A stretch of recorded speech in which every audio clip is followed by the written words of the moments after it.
नमस्कार बच्चों। तो आज हम देखते हैं प्राइम फैक्टराइजेशन। ये बहुत इंपॉर्टेंट है, स्पेशली जेई वालों के लिए काफी ज्यादा इंपॉर्टेंट है। हालांकि तुमने से काफी सारे लोगों ने पहले पढ़ लिया होगा, बट अब इसके आइडिया को अच्छे तरीके से समझते हैं। तो इस वीडियो में हम समझेंगे कि प्राइम नंबर्स क्या होते हैं, उसके बाद प्राइम फैक्टराइजेशन क्या होता है और फैक्टर्स कैसे निकाले जाते हैं और क्या मतलब होता है फैक्टर्स का। तो सबसे पहले जानते हैं प्राइम नंबर्स। अब क्योंकि प्राइम नंबर्स जान रहे हैं तो कंपोजिट भी जानेंगे भाई। ये सारी कहानी हम नेचुरल नंबर्स पे खेल रहे हैं। किस पे खेल रहे हैं? नेचुरल नंबर्स पे।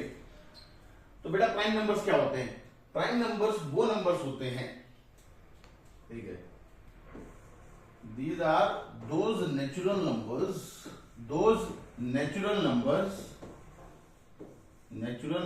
अरे नेचुरल नंबर्स तो जानते हो ना यार, जो 1 से शुरू होते हैं, 1 2 3 4 5 6 सो ऑन।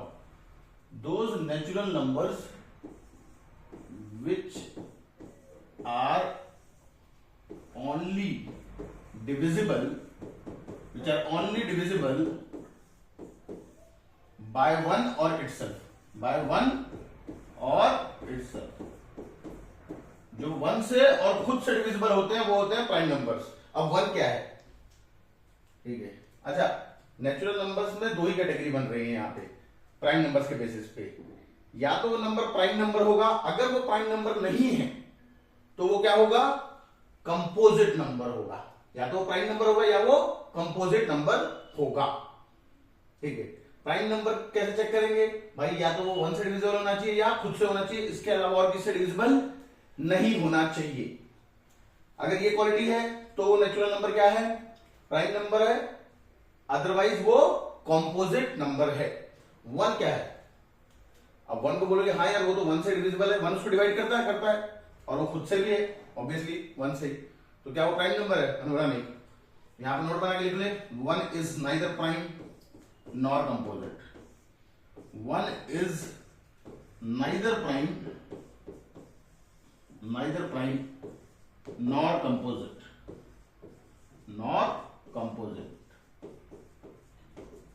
ना ही वो प्राइम के नंबर की कैटेगरी में आता है, ना ही वो कंपोजिट नंबर की कैटेगरी में आता है। पहले इसको प्राइम नंबर माना गया था, पर कुछ दिक्कतें आई, इसके चक्कर में इसको प्राइम नंबर की कैटेगरी से हटाना पड़ा। अब ना ही उसको प्राइम रख सकते हैं ना ही कंपोजिट। भाई क्वालिटी तो प्राइम ही सेटिस्फाई कर रहा था। तो 1 जो है इकलौता ऐसा नंबर है जो ना ही प्राइम है ना ही कंपोजिट है, पर 2 से स्टार्ट करेगा, आगे तक जाएगा नेचुरल नंबर्स में, तो या तो वो प्राइम होंगे या वो कंपोजिट नंबर्स होंगे। एग्जांपल के तौर पे देखते हैं, 2 क्या है? 2 इज अ प्राइम नंबर। ये सबसे छोटा प्राइम नंबर है। 2 क्या है? प्राइम नंबर है, सबसे छोटा प्राइम नंबर है और इकलौता इवन प्राइम नंबर है। इकलौता इवन प्राइम नंबर है। इसके अलावा और कोई भी इवन नंबर तू लेगा। इवन नंबर मतलब जो 2 से डिविजिबल होते हैं, जैसे 2 4 6 8 10 12। तो 2 के अलावा और कोई भी इवन नंबर जो है वो प्राइम नंबर नहीं हो सकता। क्यों? जैसे मान ले एग्जांपल लेते हैं 4। अब 4 क्या प्राइम नंबर है? मैंने बोला नहीं। कौन कौन डिवाइड कर रहा है? मैंने बोला 1 तो कर रहा है। हाँ कर रहा है भाई, 1 तो सबको करता है। 1 के अलावा 2 भी कर रहा है, फिर उसके अलावा 4। अब देख, खाली इतना और इतना होता तब तो प्राइम नंबर होता, बट उसको 2 भी डिवाइड कर रहा है, तो आने वाले सारे इवन नंबर को 2 डिवाइड करेगा। इसका मतलब इवन नंबर अब आगे 2 के बाद कोई भी इवन नंबर जो है वो प्राइम नंबर नहीं होगा। क्या होगा? वो कंपोजिट नंबर होगा। ये आइडिया क्लियर है? 2 के बाद अगला कौन सा प्राइम नंबर है? मैंने बोला 3। उसके बाद अगला 5, अगला 7, अगला 8 हो सकता है। अरे 8 इवन है यार, इवन के बारे में तो बोली मत। 9 हो सकता है। मैंने बोला नहीं भाई, 9 को 3 डिवाइड करता है। 3 डिवाइड करता है ना बेटा? 9 नहीं हो सकता है। 10 हो सकता है। अबे 10 को 2 भी करता है और 5 भी करता है, वो भी नहीं हो सकता। अब 11, फिर 13, ऐसे हम आगे बढ़ते जाएंगे। क्या कोई फॉर्मूला है प्राइम नंबर के लिए? मतलब बता दो कि भाई 1000 और 1100 यानी 1000 एंड 1100 के बीच में कौन कौन से प्राइम है? क्या कोई फॉर्मूला है मेरे पास? नहीं, मेरे पास कोई फॉर्मूला नहीं। पर एक इंपॉर्टेंट बात जो यूजुअली लोग ध्यान नहीं देते हैं, ठीक है, पर मैं नोट कराता हूं, 2 और 3 को हटा के कोई भी नंबर अगर प्राइम नंबर होगा, क्या बोला मैंने, 2 और 3 को हटा के कोई भी नंबर अगर प्राइम नंबर होगा तो वो किस फॉर्म में होगा, वो या तो 6n-1 फॉर्म में हो सकता है या फिर 6n+1 फॉर्म में हो सकता है। इन दोनों में से किसी फॉर्म में हो सकता है, जहां पे n कहां से बिलोंग करेगा, नेचुरल नंबर। n कहां से होगा, नेचुरल नंबर, n कोई भी नेचुरल नंबर।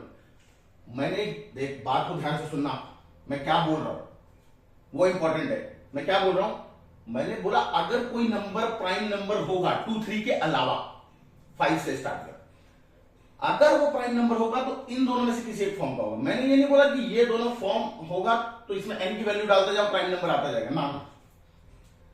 मैंने क्या बोला कि अगर वो प्राइम नंबर होगा तो इस फॉर्म का होगा। उल्टा नहीं बोला कि अगर वो नंबर ये होगा तो वो प्राइम नंबर ही होगा, ऐसा मैंने नहीं बोला। हो भी सकता है बट जनरली मैं नहीं बोल रहा हूं। मैं बोल रहा हूं अगर वो प्राइम नंबर होगा तो इनमें से किसी एक फॉर्म में होगा। बोले यार ऐसे नहीं समझ आ रहा, कुछ एग्जाम्पल। मैंने बोला 5 को तो क्या लिख सकता है, देख 6 × 1 - 1, n को 1 डाला, क्या आ रहा है, 5 आ रहा है। 7 को देख क्या लिख सकता है, 6 × 1 + 1, इस फॉर्म का होगा। तो ये प्राइम है तो इस फॉर्म के हैं, अगर प्राइम नंबर होगा तो इस फॉर्म के होंगे, बट उल्टा नहीं है। बात तो समझ गए हो गए। अब जैसे तू बोलेगा और दिखाओ, 11 को दिखाओ। मैंने बोला 11 क्या होता है, 12 - 1। 11 को क्या लिख सकता है, 12 - 1, तो क्या होगा 6 × 2 - 1, इस फॉर्म का होगा। बोलो 17 को बताओ, चलो 17 प्राइम नंबर है। मैंने बोला हाँ है, इसको क्या लिख सकता हूं, मैंने बोला 6 × 3 = 18 - 1। तो ये एक अच्छा इंपॉर्टेंट रिजल्ट है, स्पेशली जेई वालों के लिए ये काम कर सकता है। तो ये बात को दिमाग में लिख लेना है। तो अगर बोल दिया गया कि वो प्राइम नंबर है तो वो इन दोनों में से किसी एक फॉर्म का ही होगा। इससे परम्यूटेशन, कॉम्बिनेशन और प्रोबेबिलिटी के अच्छे क्वेश्चंस बन सकते हैं बेटा, पहले बताओ। इससे परम्यूटेशन, कॉम्बिनेशन और प्रोबेबिलिटी के अच्छे क्वेश्चन बन सकते हैं। इन फ्यूचर हम देखेंगे क्वेश्चंस, ठीक है, पर इनसे अच्छे क्वेश्चन बन सकते हैं। इन दोनों में से कोई एक फॉर्म होगा तभी वो प्राइम नंबर, मतलब अगर वो प्राइम नंबर होगा तो इन दोनों में से किसी एक फॉर्म का। उल्टा नहीं बोल रहा, मैं नहीं बोला अगर इस फॉर्म का तो प्राइम नंबर ही होगा। मैंने बोला अगर वो प्राइम नंबर होगा तो इन दोनों में से किसी एक फॉर्म का होगा, वरना तो हमें तो फॉर्मूला ही पता चल जाता, हमें तो फॉर्मूला ही पता चल जाता। अब बोलो नहीं, ऐसा दिखाओ नंबर जो इनमें इस फॉर्म का है पर वो प्राइम नंबर नहीं है, इस फॉर्म का है, इन दोनों में से किसी एक फॉर्म का है पर वो प्राइम नंबर नहीं।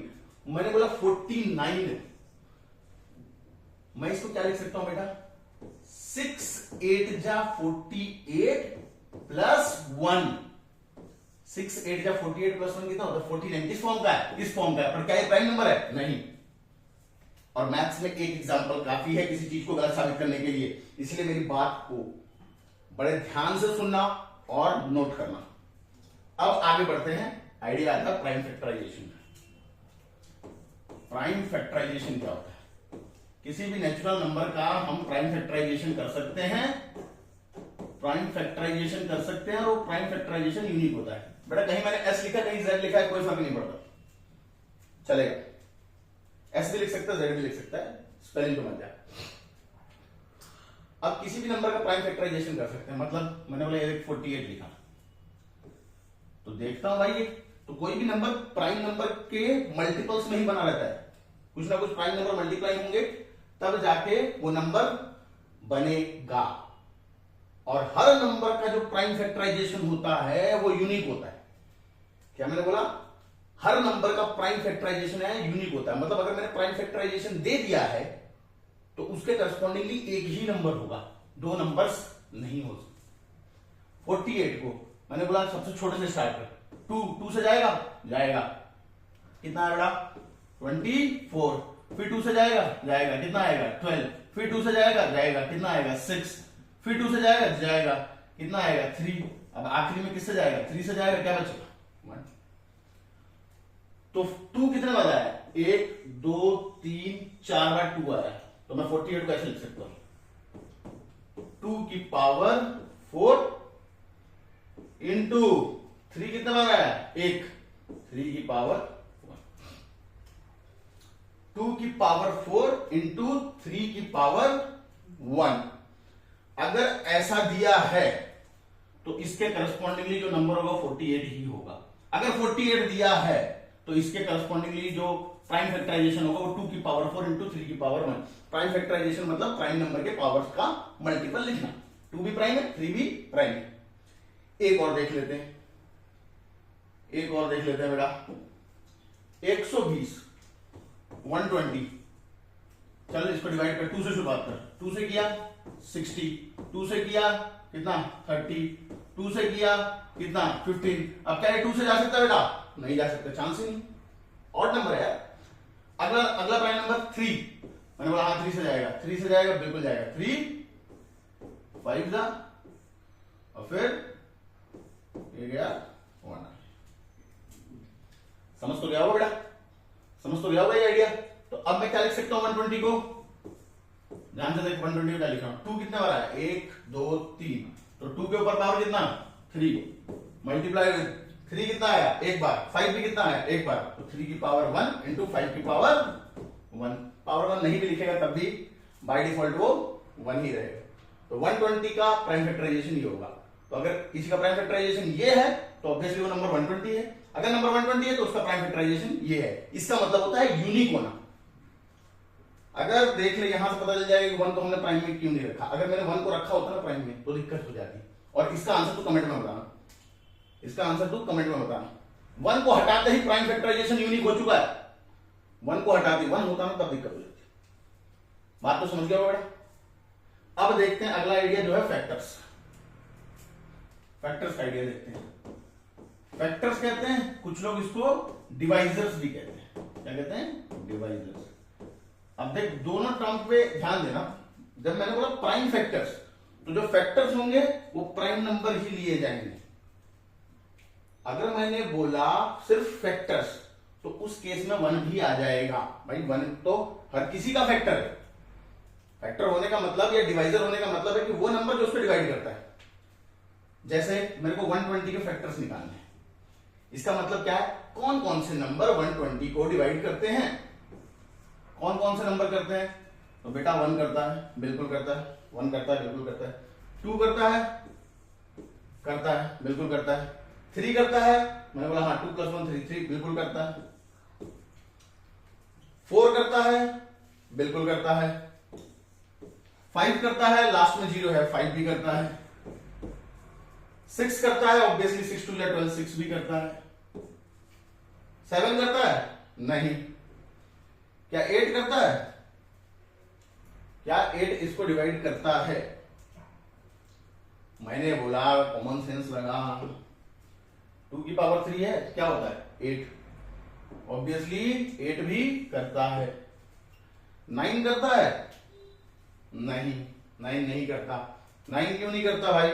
मैंने बोला फिर कॉमन सेंस लगा।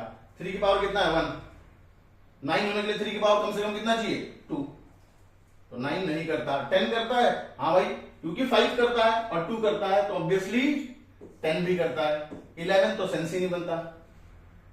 12 करता है, बिल्कुल करता है। तो मैंने बोला बस बस बस बस बस बस बस यहां पे रोक दे कहानी को।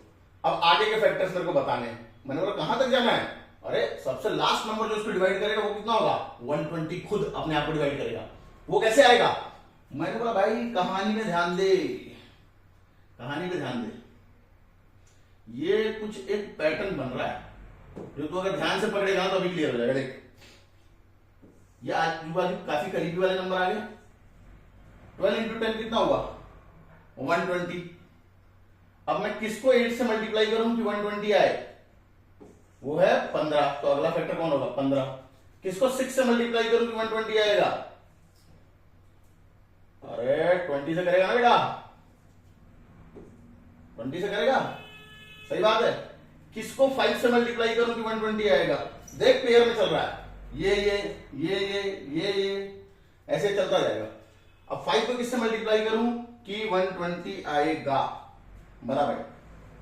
5 को किससे मल्टीप्लाई किया जाए, तो भाई भूल रहा है तो ये देखना 5 को किससे मल्टीप्लाई करना है, इनसे मल्टीप्लाई करेगा तो 120 आएगा। तो कितना है 8 3 जा 24, तो कितना आएगा यहाँ पे 24। अब 4 को पता किससे मल्टीप्लाई करूंगी 120 आएगा।